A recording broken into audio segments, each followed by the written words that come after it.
एक बार फिर से प्रयागराज चलना चाहिए, वहां पर मंत्रोच्चारण हो रहा है। सीधे अभिषेक के पास चलते हैं। अभिषेक, बताइए इस वक्त वहां पर क्या हो रहा है? मंत्रोच्चारण की आवाजें सुनाई पड़ रही हैं।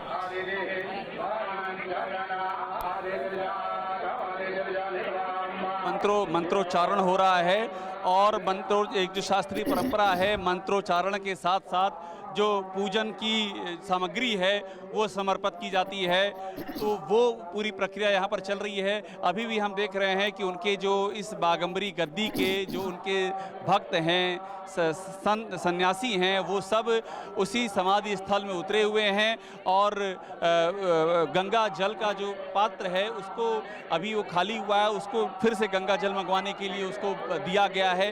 तो लगातार वैदिक मंत्रों का पाठ चल रहा है और देखिए भू समाधि की पूरी प्रक्रिया है। पार्थिव शरीर को इसके पहले संगम में पवित्र स्नान कराया गया है, लेटे हनुमान जी के पवित्र मंदिर में ले जाया गया और उसके बाद यहाँ पर लाया गया है। तो अभी वैदिक मंत्रों के साथ में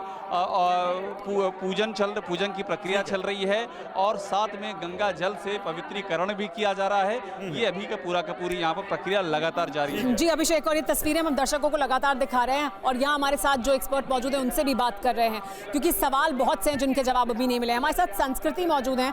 संस्कृति, आपसे जानना चाहूंगी, जो अभी शारदा प्रसाद जी ने सवाल उठाया कि बहुत से ऐसे सवाल हैं जो किए जाने चाहिए थे वो नहीं किया गया, तो क्या फोरेंसिक जो आपको एविडेंस मिल सकता था, क्या उसको अभी भी जुटा जा पाएंगे? मतलब वो मिल पाएगा या नहीं मिल पाएगा, और वो कितनी अहमियत रखता है? देखिए, कोई भी क्राइम हुआ है उसका इन्वेस्टिगेशन एक बहुत ही ज़्यादा इम्पॉर्टेंट होता है उस क्राइम को सॉल्व करने के लिए। तो हमारे जो क्रिमिनल प्रोसीजर में जो चेन ऑफ कस्टडी है, एविडेंस कलेक्शन से लेके मतलब बैरिगेटिंग से लेके till and chain of custody तक, डॉक्यूमेंटेशन तक फॉलो करना बहुत ज़रूरी है। और इस केस में अगर देखा जाए तो जब बॉडी हैंग था तो पुलिस के आने से पहले बॉडी को उतार दिया गया, जो कि सबसे पहला टैम्परिंग था, क्योंकि वहाँ पे कोई फोटोग्राफी नहीं हुआ है। जो बॉडी हैंग था, बॉडी पार्शियल हैंग था या वहाँ पे कोई स्टूल था कि नहीं था, बॉडी किस पोजीशन में हैंग था, कोई फोटोग्राफी नहीं, कोई वीडियोग्राफी नहीं। पुलिस के आने से पहले बॉडी को उतार दिया गया है। बॉडी बहुत देर तक ले डाउन थी ज़मीन पर। उसके बाद सिर्फ एक सुसाइड नोट को एविडेंस कंसीडर करके हमने उस एविडेंस को रख लिया।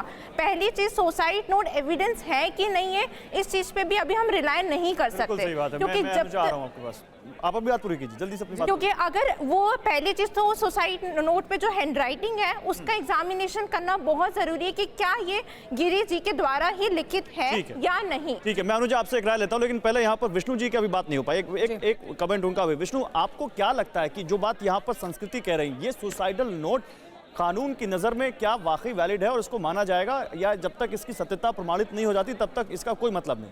देखिए, बिल्कुल अगर सेक्शन 34 के तहत अगर ये डाइंग डिक्लेरेशन है तो सबसे पहले पुलिस इसको यही जांच करेगी। और जैसे कि अभी हैंडराइटिंग एक्सपर्ट ने यहाँ पे बताया, बहुत सही बात बताई कि इसका कंपैरेटिव एनालिसिस किया जाएगा और उनकी ओरिजिनल हैंडराइटिंग जो उन्होंने और किसी डॉक्यूमेंट में लिखी है, पुलिस उसका सैंपल, जो प्रक्रिया है प्रोसिक्यूशन की तरफ से वो ये है, पुलिस उसका सैंपल भेजती है फोरेंसिक जांच के लिए और वो दोनों सैंपल का मिलान होता है और मिलान के बाद फोरेंसिक की एक्सपर्ट आएगी कि हाँ ये उनकी ही हैंडराइटिंग है, तभी सुसाइड नोट पे रिलाई किया जा सकता है। अगर मिलान नहीं होता है तो फिर ये थ्योरी जो सुसाइड की है उसको डिस्क्रेडिट करके पुलिस दूसरे एंगल्स पे इसकी जांच करेगी। पर सबसे पहले जो जांच एजेंसी है वो सुसाइड के एंगल पे जांच करेगी। अगर उनको पता चलता है या उनको जांच में ऐसा लगता है कि सुसाइड की थ्योरी इसमें नहीं बन पा रही है, तब इसमें मर्डर की थ्योरी अप्लाई की जाएगी और मर्डर के एंगल से भी इसकी जांच की जाएगी।